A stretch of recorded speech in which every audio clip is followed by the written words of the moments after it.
Iran के तेल और गैस भंडार दुनिया में सबसे बड़े में से हैं। देश को बिजली चालू रखना मुश्किल हो रहा है और ईरान से गैस आयात करनी पड़ सकती है। यह वर्षों तक महत्वपूर्ण बुनियादी ढांचे में निवेश करने के बजाय शक्ति प्रदर्शन में धन लगाने का नतीजा है। 16 साल की तारा और 18 साल के सौदेगा कावर शहर के दो किशोर बस कुछ घंटे की नींद लेना चाहते थे, लेकिन फिर से बिजली चली गई और रात ने भी कोई रहम नहीं दिखाया। हवा दिन की तरह ही घुटन भरी थी, पंखा और रोशनी नहीं थी, कहीं और जगह भी नहीं थी। तो वे कार में बैठ गए। उम्मीद थी कि एसी सुबह तक राहत देगा। यह उनका आखिरी विकल्प था, लेकिन सूरज निकलने तक वे बाहर नहीं आए। दोनों की मौत हो गई थी कार्बन मोनोऑक्साइड जहर से। चूंकि कार बंद जगह में खड़ी थी, वह अपनी ही एग्जॉस्ट गैस को अंदर खींचती रही, जिससे केबिन धीरे धीरे भर गया और आखिरकार उन्हें जहर दे दिया। और सच तो यह है कि उन्हें मारने वाली चीज सिर्फ कार्बन मोनोऑक्साइड नहीं थी, वो सालों की भ्रष्टाचार, लापरवाही और एक ऐसी बिजली व्यवस्था थी जो आम लोगों के लिए मौत का जाल बन गई है। कुछ दिन पहले बिजली में उतार चढ़ाव से गैस लीक हुई और विस्फोट में कई बच्चों की मौत हुई। बिजली कटौती के दौरान गैस जमा हो गई थी और जैसे ही बिजली वापस आई, एक चिंगारी ने पूरे इलाके को उड़ा दिया। ऐसे मामले दुर्लभ नहीं हैं, ये बार बार होते रहते हैं। गरीब लोग बिना बिजली के गर्मी में घुटते हैं, जबकि अमीर ऐसे रहते हैं जैसे कुछ हुआ ही नहीं हो। उन्हें 24 घंटे बिजली मिलती है। जो बात इसे असहनीय बना देती है वो ये है कि इस्लामी शासन जल्दी मुनाफे के लिए अफगानिस्तान और पाकिस्तान को बिजली भेजना ज़्यादा पसंद करता है, बजाय इसके कि यहाँ लोगों के लिए बिजली चालू रखे। अपने ही नागरिकों के लिए जो अंधेरे में पसीना बहा रहे हैं और घुट रहे हैं। यही वजह है कि शहर दर शहर Shiraz, Kazerun, Isfahan, Tehran, Iraq, Zahedan लोग सड़कों पर हैं, क्योंकि यह सिर्फ बिजली कटौती नहीं बल्कि शासन का सवाल है। बिल्कुल, बिजली कटौती तो हर जगह होती है, खासकर जब गर्मी में ग्रिड पर ज्यादा दबाव पड़ता है। ईरानी अधिकारी बार बार कह रहे हैं कि इस बार गर्मी ज्यादा है, लोग अधिक एसी चला रहे हैं और सिस्टम इसे संभाल नहीं पा रहा। लेकिन किसी भी ईरानी से पूछिए जो लगातार तीसरे दिन बिजली कटौती झेल रहा है, तो वे इन बहानों को असली वजह नहीं मानेंगे। पूरी तरह से बकवास है। यहाँ की गर्मियाँ हमेशा से ही बहुत कठोर रही हैं। अगर वह बहाना सही है तो पूछिए अमीर इलाकों में बिजली क्यों नहीं जाती और पूरे प्रांत घंटों दिनों तक बिना बिजली के क्यों रहते हैं। अधिकारियों के पास इसका कोई जवाब नहीं है, लेकिन हमारे पास है। ईरान का बिजली संकट मौसम के बारे में नहीं है, यह एक ऐसी व्यवस्था के बारे में है जो पूरी तरह से सड़ी गली है। भ्रष्टाचार, कुप्रबंधन, असमानता और उपेक्षा पर बनी व्यवस्था, जिसे चलाने वाली सरकार को अपने लोगों की परवाह नहीं है। यह पागलपन जैसा लगता है और सच में ऐसा ही है। चलिए पानी से शुरू करते हैं। ईरान में पानी और बिजली एक दूसरे से अलग नहीं किए जा सकते। सदियों से ईरान एक सूखी भूमि है जहां नदियां और बारिश कम हैं। आप ऐसी जगह से उम्मीद करेंगे कि वहां हर एक बूंद पानी को सोने की तरह संभाल कर रखा जाएगा। सोच समझकर योजना बनाई जाएगी और समझदारी से उसका प्रबंधन किया जाएगा। लेकिन ऐसा नहीं हुआ। पिछले कुछ दशकों में तो हालात बहुत खराब हो गए हैं। 1969 की क्रांति और ईरान इराक युद्ध के बाद IRGC ईरान की प्रमुख सैन्य और व्यापारिक संस्था बनी। क्लिक को नया मकसद और पैसे कमाने के तरीके चाहिए थे, इसलिए इंफ्रास्ट्रक्चर उनका मैदान बन गया। उनसे पहले शाह की हुकूमत पहले ही बांधों को लेकर जुनूनी थी, बड़े बड़े प्रतिष्ठित प्रोजेक्ट्स के पीछे भाग रही थी। तो IRGC ने बस वही फॉर्मूला अपनाया, लेकिन और भी बड़े पैमाने पर। वे हर जगह ज्यादा से ज्यादा बांध बनाना चाहते थे, चाहे उसमें तर्क हो या न हो। जनता को इसे आत्मनिर्भरता, सिंचाई, राष्ट्रीय गर्व और किसानों की मदद के रूप में पेश किया गया। लेकिन असलियत में यह IRGC से जुड़ी कंपनियों और भ्रष्ट ठेकेदारों के लिए कमाई का जरिया बन गया। उन्होंने सैकड़ों बांध बनाए, जिससे ईरान डैम खुश देशों में शामिल हो गया। समस्या थी कि अधिकतर बांध बेकार या खतरनाक स्थानों पर बिना उचित पर्यावरणीय अध्ययन के बनाए गए थे। करून नदी के गोतवान बांध का उदाहरण ले। इंजीनियरों ने कई बार चेताया था कि यह स्थान एक बड़े नमक भंडार पर है। यह समझना आसान है कि बांध बनने से जलाशय पानी में नमक घोल देगा और नदी का पानी नीचे जहरीला हो जाएगा। शासन ने इन चेतावनियों को नजरअंदाज कर दिया, आगे बढ़ा और वैसे ही बांध बना दिया और आखिरकार एक विशाल खारी झील के साथ रह गया, जिसने करून नदी को प्रदूषित कर दिया। खेतों को बर्बाद कर दिया और उन लाखों लोगों की आजीविका छीन ली जो उस नदी पर निर्भर थे। नुकसान सुधारने के प्रयास जैसे नमक की चट्टानों को मिट्टी से ढकना महंगे और नाकाम रहे। अरबों रुपए बर्बाद हो गए, जिंदगियां तबाह हो गईं और जो पानी पहले ही कम था वह भी बेकार हो गया। अब उस तरह की मूर्खता को पूरे देश में फैलाकर देखिए। कई नदियों का रुख मोड़ दिया गया, आर्द्र भूमियों को सुखा दिया गया और भूजल को बिना भविष्य की चिंता किए पूरी तरह निकाल लिया गया। 2020 के दशक तक विशेषज्ञों के अनुसार ईरान जल दिवालियापन झेल रहा था। देश की 75% से अधिक भूमि अत्यधिक भूजल दोहन की स्थिति में है। शहरों में पानी खत्म हो रहा है, किसान अपने कुएं टूटते देख रहे हैं और धूल भरी आंधियां उपजाऊ जमीन को निगल रही हैं।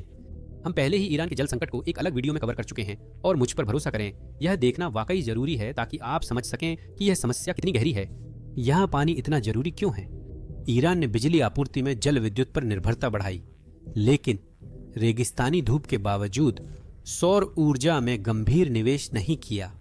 शासन ने बांध और पानी पर जोर दिया, जो ईरान के पास हमेशा कम रहा है। अब वही जुआ उल्टा पड़ रहा है। 2025 तक अधिकारी मानते हैं कि ईरान के करीब आधे जलाशयों की क्षमता 40% से कम है।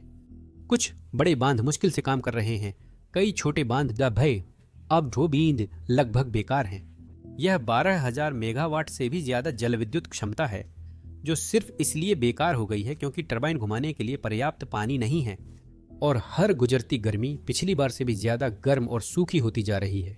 जलवायु परिवर्तन ग्रिड से एक और हिस्सा काट देता है, जिससे ईरान के पास भरोसा करने के लिए बिजली और भी कम रह जाती है। ईरान के पावर प्लांट्स और ग्रिड के साथ यह और भी बुरा है। इनमें से अधिकतर दशकों पुराने, अप्रभावी हैं और हर साल बिगड़ते जा रहे हैं क्योंकि शासन ने पैसे गलत परियोजनाओं में लगाए और भाई भतीजावाद को प्राथमिकता दी। 1969 की क्रांति के बाद उन्होंने बिजली की पहुंच तो बढ़ाई, लेकिन यह सबसे आलसी तरीके से किया, सिर्फ सरकारी पैसे से और ज्यादा तेल गैस संयंत्र बनाकर। बिना किसी गंभीर रखरखाव, उन्नयन या सही दीर्घकालिक योजना के कोई व्यवस्था किए रखरखाव कोई आकर्षक चीज नहीं है। राजनीतिक वजह से इसे अनदेखा किया गया क्योंकि इससे वोट या तालियां नहीं मिलती थीं। 2010 के दशक तक आते आते ईरान के बिजली बेड़े का एक बड़ा हिस्सा सचमुच बिखरने लगा था। डिजाइन क्षमता के आधे पर चलना या स्पेयर पार्ट्स न मिलने पर महीनों बंद रहना, साथ ही ईरान में पैदा हुई 10 से 15% बिजली घरों या व्यवसायों तक नहीं पहुंचती थी। यह तकनीकी समस्याओं जैसे पुराने ट्रांसफार्मर, रिश्ती ट्रांसमिशन लाइनों, टूटी हुई उपकरणों और उसके ऊपर से सीधी चोरी के कारण खो जाती थी। इस बीच मांग लगातार बढ़ती रही। औसतन बिजली की खपत हर साल लगभग 4% बढ़ रही थी क्योंकि जनसंख्या बढ़ रही थी, शहरी विस्तार हो रहा था और उद्योग, जिनमें कई संदिग्ध और ऊर्जा भूखे उद्योग भी शामिल थे, बढ़ते जा रहे थे। विशेषज्ञों के अनुसार बराबरी के लिए ईरान को हर साल 5 गीगावाट नई क्षमता जोड़नी होगी। लेकिन ज्यादातर वर्षों में शासन बहुत पीछे रह गया। कुछ वर्षों में उन्होंने केवल 1 गीगावाट जोड़ा और कुछ वर्षों में तो लगभग कुछ भी नहीं जोड़ा। लोगों की जरूरत और ग्रिड जो सप्लाई कर सकता था, उसके बीच का अंतर बढ़ता ही गया। 2024 की गर्मियों में पीक डिमांड 70 गीगावाट थी, जबकि ग्रिड सिर्फ 56 गीगावाट सप्लाई कर सका। यह 14 गीगावाट की कमी है, यानी लगभग 20% की शॉर्टफॉल। और अगर यह बुरा लगता है तो सर्दी इससे भी खराब थी। 2024 की शुरुआत में ठंड के दौरान ईरान घरेलू हीटिंग और बिजली उत्पादन के लिए पर्याप्त प्राकृतिक गैस सप्लाई नहीं कर पाया। सर्दी में 31 में से 30 प्रांतों में बिजली गई। रोशनी के लिए प्लांट्स जलाने पड़े।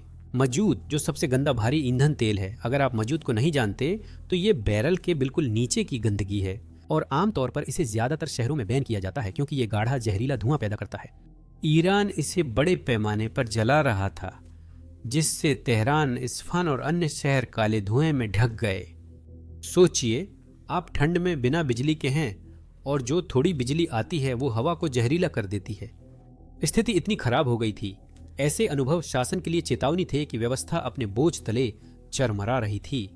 2025 की गर्मी आने पर भी वे पूरी तरह तैयार नहीं थे।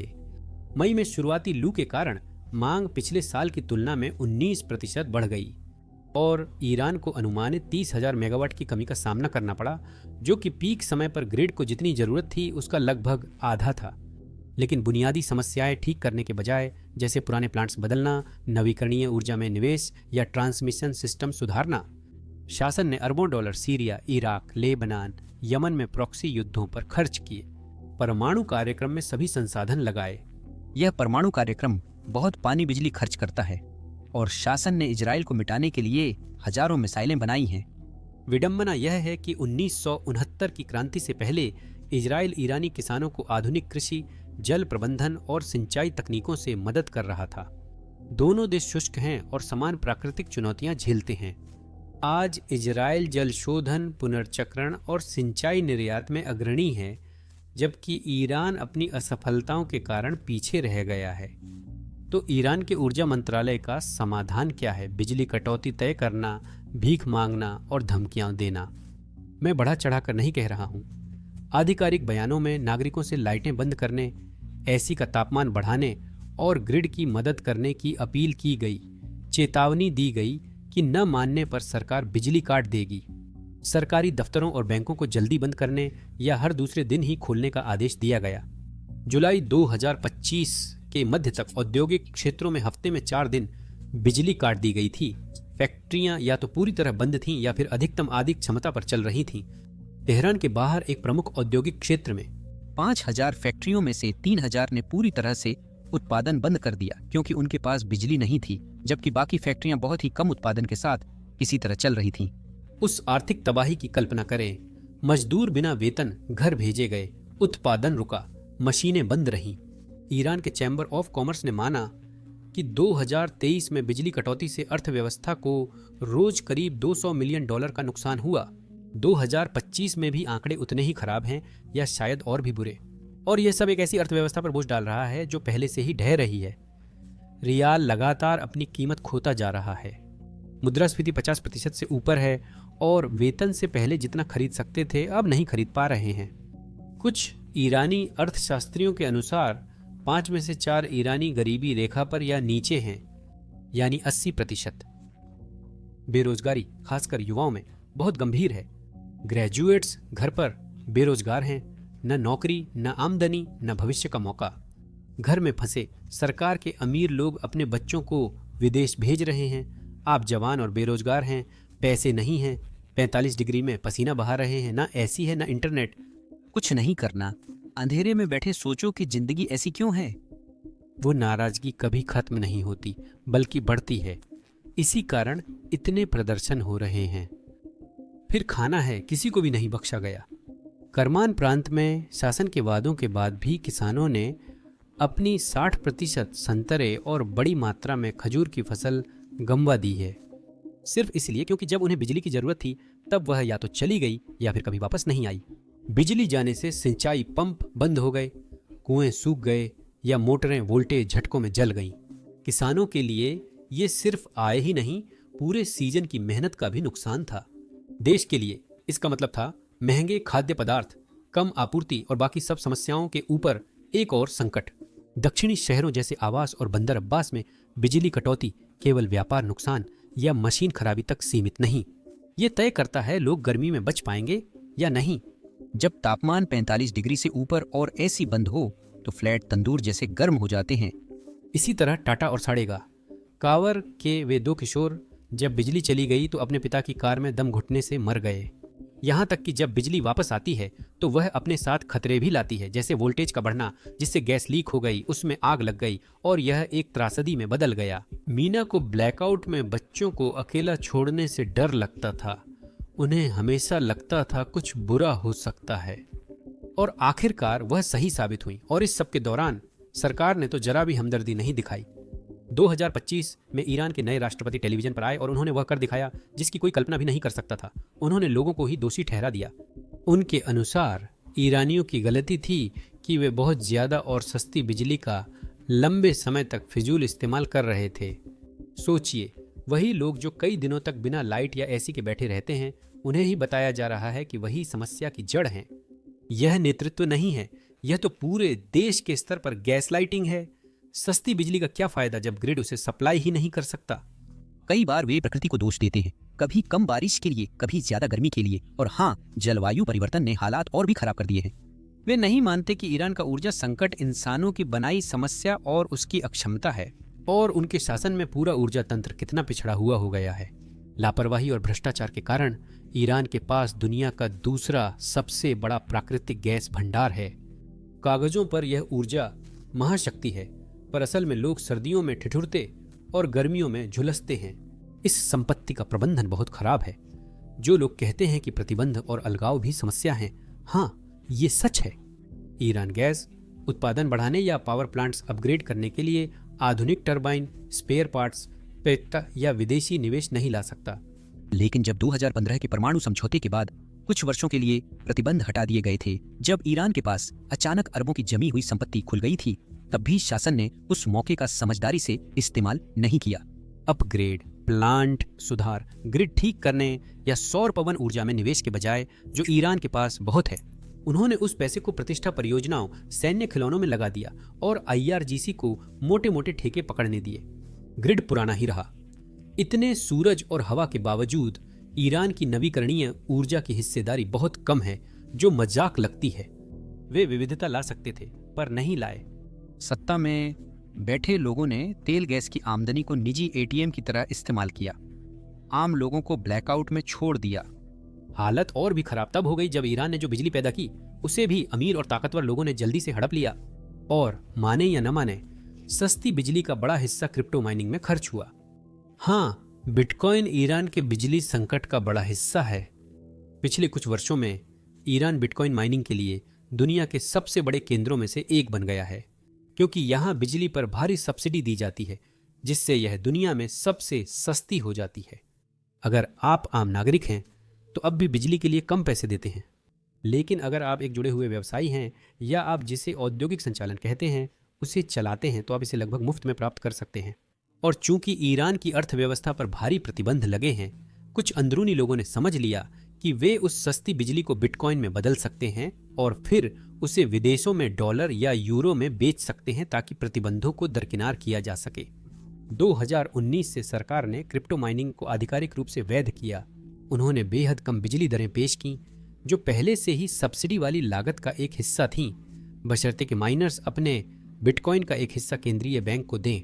तो सोचिए किसने इसमें छलांग लगाई? रिवोल्यूशनरी गार्ड और उसकी अर्ध आधिकारिक कंपनियों का जाल। रातों रात खनन मशीनों से भरे विशाल गोदाम उभर आए, जो गीगावाट में बिजली खींचने लगे। कुछ चीनी कंपनियों के संयुक्त उपक्रम थे, जिन्हें सस्ती ऊर्जा से खनन पसंद है। तेहरान के पास एक सुविधा के बारे में अफवाह थी कि वह 11 प्रांतों जितनी बिजली इस्तेमाल करती है।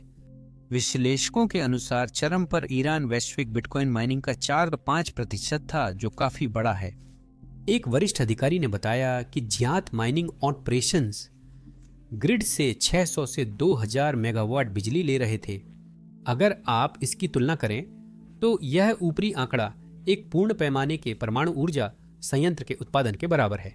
गर्मियों के चरम समय में जब आम परिवार भीषण गर्मी में बैठे थे, ईरान की कुल बिजली की कमी का लगभग 20% बिटकॉइन फार्मों द्वारा खपत किया जा रहा था। यूट्यूब ने अभी अभी एक दिमाग हिला देने वाली घोषणा की है। यह क्रिएटर्स को हर दिन $64 मिलियन का भुगतान कर रहा है। क्यों? दरअसल क्योंकि यूट्यूब के पास पर्याप्त क्रिएटर्स नहीं हैं। इसीलिए आपके होम पेज पर ऐसे वीडियो दिखते हैं जिनके व्यूज 1000 से कम होते हैं, जैसे यह। इसका मतलब ये नहीं कि सबको चैनल शुरू करना चाहिए। अगर आपने यूट्यूब चैनल या बिना चेहरे वाला चैनल शुरू करने का सोचा है, तो अभी सबसे अच्छा समय है। यूट्यूब अब पहले से ज्यादा नए और छोटे चैनलों को बढ़ावा देकर रोज क्रिएटर्स को करोड़ों रुपए दे रहा है। मुझे यकीन है कि चैनल शुरू करने और बढ़ाने को लेकर आपके मन में कई सवाल होंगे। ऐसे सवाल हमें कई लोगों के ईमेल से मिलते रहते हैं। इसलिए हमने तय किया है कि सारी यूट्यूब सलाह एक यूट्यूब वीडियो में मुफ्त देंगे। तो अगर आप उन लोगों में से हैं जो अपना खुद का यूट्यूब चैनल शुरू करने में रुचि रखते हैं, तो आप वह वीडियो यहीं यूट्यूब पर देख सकते हैं, डिस्क्रिप्शन में दिए गए लिंक या आपकी स्क्रीन पर दिख रहे कार्ड पर क्लिक करके। इससे गुस्सा और बढ़ गया। उसी साल 2019 में जब सरकार ने पेट्रोल की कीमतें बढ़ाईं और सब्सिडी में कटौती की, जबकि बिजली को बहुत सस्ता रखा, तो लोग विरोध में फूट पड़े बिटकॉइन माइनर्स के लिए। कई परिवार बिजली कटौती में पेट्रोल से जनरेटर, पंखे या जरूरी उपकरण चलाते थे। इसे छीनना लोगों की जिंदगी पर सीधा हमला लगा। प्रदर्शन पूरे देश में फैल गए और सरकार ने बेरहमी से जवाब दिया। शायद कुछ ही दिनों में 1500 लोगों को मार डाला। 2 साल बाद जल संकट भी बेकाबू हो गया है, जिससे देश और भी गहरे दुख में डूब गया है। खुजेस्तान, दक्षिण पश्चिम ईरान में नल सूखे या पानी पीने लायक नहीं था। मुख्य रूप से अरब अल्पसंख्यक आबादी, जिन्हें लंबे समय से दूसरे दर्जे का नागरिक माना गया, आखिरकार विरोध में नारे लगाने लगी, मैं प्यासा हूं। वह मशहूर लाइन, गजा के लिए पैसा है, खुजेस्तान के लिए नहीं, यह संदेश पूरे ईरान में फैल गया। जनता चाहती है कि अरबों रुपए हमास, हिजबुल्लाह और असद के सीरिया में देना बंद हो। जब घर के ईरानियों के पास पीने को साफ पानी नहीं था, यह हर जगह फैल गया और वायरल हो गया। शासन ने फिर गोलियों, गिरफ्तारियों और अफरा तफरी से जवाब दिया। 2022 के अंत तक नैतिकता, पुलिस द्वारा मासा अमीनी की हत्या के बाद पूरे देश में फिर से विरोध प्रदर्शन शुरू हो गए। ये विरोध प्रदर्शन राजनीतिक स्वतंत्रता, हिजाब कानून और महिलाओं के अधिकारों पर थे। साथ ही पर्यावरण और आर्थिक मुद्दे भी जुड़ गए। तब भी लोगों ने जल प्रदूषण और बिजली कटौती की नाराजगी को शासन की तानाशाही से जोड़ दिया था। 2023 तक सरकार पर कम से कम दिखावे के लिए कुछ करने का जबरदस्त दबाव आ गया था। उन्होंने जिन जगहों को अवैध खनन फार्म कहा, उन पर छापे मारे और लगभग 90,000 मशीनें जब्त कर लीं। रिक्स ऑफलाइन होने पर आधिकारिक आंकड़ों में बताया गया कि देश की बिजली मांग तुरंत 2400 मेगावाट घट गई, जो लाखों घरों को बिजली देने लायक है। अधिकारियों ने कार्रवाई पर गर्व जताया, आंकड़े दिखाए और अवैध खनन पर बिजली चोरी का आरोप लगाया, जिससे मामला राजनीतिक एजेंडा बन गया। हाँ, वे खननकर्ता सच में ग्रिड से बिजली ले रहे थे, लेकिन कुछ ही हफ्तों बाद उन्हीं जब्त की गई मशीनों में से कई चुपचाप फिर से चालू हो गई। सच्चाई साफ थी, असली दोषी राज्य था, न कि बेसमेंट में मशीनें चलाने वाले छोटे ऑपरेटर। IRGC और उससे जुड़े संगठन देश की बड़ी माइनिंग फॉर्म्स चला रहे थे। एक वक्त था जब IRGC निजी माइनर्स पर छापे मारकर उनकी मशीनें जब्त करना रोज का काम हो गया था। फिर वे मशीनें नष्ट होने के बजाय IRGC के नियंत्रण में दोबारा माइनिंग करने लगती थीं। सैन्य अड्डे या सरकारी सुविधा में बिजली मुफ्त मिलती है, कोई बिल नहीं देना पड़ता। यही इस घोटाले का दूसरा पहलू है। 2025 के बजट में सरकार ने कुछ संस्थाओं को बिजली भुगतान से छूट दी। इसमें IRGC अड्डे, बाजीश मिलिशिया केंद्र, धार्मिक मदरसे, बड़ी मस्जिदें और पवित्र रक्षा संग्रहालय शामिल हैं, जो ईरान इराक युद्ध का महिमा मंडन करते हैं। इन जगहों पर असीमित बिजली बिना किसी लागत के इस्तेमाल की जा सकती है, और मुफ्त असीमित बिजली का इससे बेहतर इस्तेमाल क्या हो सकता है सिवाय बिटकॉइन माइनिंग के। इस दौरान आम लोगों को या तो बिजली नहीं मिली, और मिली भी तो खराब सेवा के साथ 40-50% तक बढ़ी दरें चुकानी पड़ी। अब इस क्रिप्टो ड्रेन को एक और भयानक नीति यानी बिजली निर्यात के साथ जोड़ दें, और यह सबसे क्रूर विडंबना है। ईरान अपने पड़ोसी देशों को बिजली बेच रहा था, क्योंकि इससे शासन को दबदबा और विदेशी मुद्रा मिलती थी। सालों तक खासकर इराक ईरानी बिजली और प्राकृतिक गैस पर निर्भर था, और ईरान को यह निर्भरता बहुत पसंद थी। ईरान का पावर ग्रिड कमजोर होने और लोगों के अंधेरे में होने के बावजूद तेहरान ने बिजली निर्यात जारी रखा, क्योंकि इराक भुगतान कर रहा था। 2023 की शुरुआत में रिपोर्टों में दिखाया गया कि ईरानी बिजली निर्यात पिछले साल से 90% बढ़ा। यही वही साल था जब IRGC सैकड़ों हजारों माइनिंग रिग्स पर छापे मार रही थी, कथित तौर पर बिजली बचाने के लिए। लेकिन वह बिजली आम नागरिकों को नहीं दी गई, बल्कि मुनाफे के लिए विदेशों में बेच दी गई। 2025 की गर्मियों में अमेरिका के दबाव से इराक ने ईरान को भुगतान घटा दिया, क्योंकि प्रतिबंधों से जोखिम बढ़ गया था। तेहरान को इराक को निर्यात घटाना पड़ा। लेकिन आप जानते हैं, अपनी जनता को प्राथमिकता देने के बजाय ईरान ने जो बचा था उसे अफगानिस्तान के हेरात प्रांत या पाकिस्तान भेज दिया, या फिर उसे क्रिप्टो माइनिंग परियोजनाओं में इस्तेमाल कर लिया। कभी कभी ईरान खुद भी तुर्कमेनिस्तान या आर्मेनिया से बिजली आयात करता है, लेकिन कुल मिलाकर ईरान अभी भी एक शुद्ध निर्यातक था। सर्दियों में वे इसे अपनी ताकत बताकर डींग मारते हैं। गर्मियों में बिजली कटौती बढ़ने पर सरकारी मीडिया इसे बिजली के आदान प्रदान की तरह दिखाता है और कहता है कि वे निर्यात से 5 गुना ज्यादा आयात करते हैं। लोग बेवकूफ नहीं, वे प्रचार की हकीकत समझते हैं। सच्चाई यह है कि शासन नागरिकों से ज्यादा ठेके और क्षेत्रीय राजनीति को अहमियत देता है। असल में आम नागरिकों में सबसे ज्यादा कौन पीड़ित है, ये थोड़ा जटिल है। तेहरान को ही देखिए जो राजधानी है। शहर 2 हिस्सों में बंटा है। समृद्ध उत्तर में अधिकारी व्यापारी रहते हैं, जबकि गरीब दक्षिण में मजदूर वर्ग गुजारे के लिए जूझता है। और आप शायद अंदाजा लगा सकते हैं कि किस तरफ सबसे ज्यादा असर पड़ता है। जुलाई 2025 तक आंकड़ों के अनुसार उत्तरी तेहरान के अमीर इलाकों में केवल 1% बिजली कटौती हुई, जबकि दक्षिणी इलाकों में यह 32% से अधिक रही। असंतुलन इतना ज्यादा हो गया कि तेहरान के एक सांसद ने सार्वजनिक रूप से ऊर्जा मंत्री का सामना किया, वो भी कमशिष्ट भाषा में। उन्होंने उन पर आरोप लगाया कि वो अमीरों और ताकतवर लोगों की रक्षा कर रहे हैं, जबकि गरीबों को अंधेरे में सड़ने के लिए छोड़ दिया गया है। आधिकारिक जवाब था कि दक्षिण में अधिक जनसंख्या घनत्व के कारण ग्रिड पर दबाव बढ़ता है। उत्तर तेहरान का बुनियादी ढांचा नया और बेहतर है, इसलिए वहां कम बिजली कटती है। मान लें कि यह तर्क संगत है, लेकिन एक लीक डेटा सेट से पता चला कि अमीर उत्तरी जिलों में प्रति व्यक्ति बिजली खपत अधिक थी, और फिर भी बिजली उन्हीं की नहीं काटी जा रही थी। इसके बजाय कम आय वाले परिवार, जिनके घरों में शायद एक कूलर और कुछ लाइटें थीं, उन्हें घंटों तक बिजली से वंचित कर दिया जाता था। एक अधिकारी ने गुमनाम रूप से माना कि कुछ खास जनसांख्यिकीय और धार्मिक क्षेत्रों को बिजली कटौती से छूट मिलती है। सभी जानते हैं इसका असली मतलब क्या है। सुप्रीम लीडर का क्षेत्र, रिवोल्यूशनरी गार्ड का परिसर, मस्जिद जैसे तीर्थ या अन्य अभिजात क्षेत्रों को सबसे ज्यादा प्राथमिकता मिलती थी। अगर आप तेहरान से बाहर कदम रखते तो माहौल लगभग मध्य युगीन जैसा लगता। 2 घंटे की बिजली कटौती के वादे शायद ही कभी सच होते थे। वो कटौती कई बार 4, 8 या पूरे दिन चलती थी। बिजली न होने पर किसान पंपों पर निर्भर नहीं रह सकते थे। कई लोगों को बिजली कुछ घंटों के लिए ही मिलती थी, वो भी रात 3 बजे जैसे अजीब वक्त पर, जिससे उन्हें अपने खेतों में अंधेरे में ही ठोकर खाते हुए जाना पड़ता था, सिर्फ अपनी फसलें जिंदा रखने के लिए। दुकानें दोपहर में बंद होती थीं, अस्पतालों के जनरेटर बार बार फेल होते थे, और बच्चे 45 डिग्री गर्मी में मोमबत्ती की रोशनी में पड़ते थे। खरोजिस्तान या तटीय खोरमुजगान में, जहां गर्मियों में तापमान 45 से 50 डिग्री सेल्सियस तक जाता है, वहां हालात और गंभीर हो जाते हैं। ऐसी कोई लग्जरी नहीं, बल्कि जीवन रक्षक है। वहां बिजली जाते ही हालात मिनटों में जानलेवा हो सकते हैं। ऐसे तापमान पर शरीर पसीने से गर्मी निकालने में कठिनाई महसूस करता है। शरीर का तापमान 40 डिग्री सेल्सियस से ऊपर जाने पर कुछ मिनटों या घंटों में हीट स्ट्रोक हो सकता है। एक अध्ययन के अनुसार ईरान में तेज गर्मी से प्रति 10,000 लोगों पर करीब 11 मौतें होती हैं। यह दर मध्य पूर्व और उत्तरी अफ्रीका के औसत 10,000 में 2-3 मौतों से कई गुना ज्यादा है। इसी वजह से स्थानीय अधिकारियों ने तेहरान से दक्षिणी क्षेत्र में बिजली कटौती न करने की गुहार लगाई, यह चेतावनी देते हुए कि यह सचमुच जीवन और मृत्यु का सवाल है। बावजूद इसके बिजली कटौती बढ़ गई। खरोजिस्तान के एक सांसद ने कहा कि ईरान इराक युद्ध के समय भी इतनी बार बिजली नहीं कटती थी।